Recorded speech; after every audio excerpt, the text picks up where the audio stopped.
Hi, I'm going to teach you how to create a Google site. First, you go to sites.google.com. You click on Create.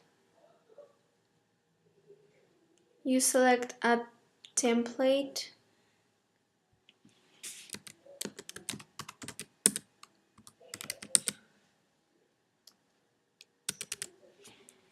You name your site. Then you click over here to put the code.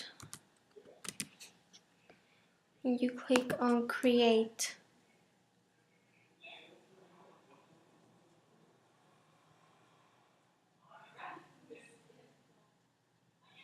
And your site will be created over here with the template that you have selected, and that's it.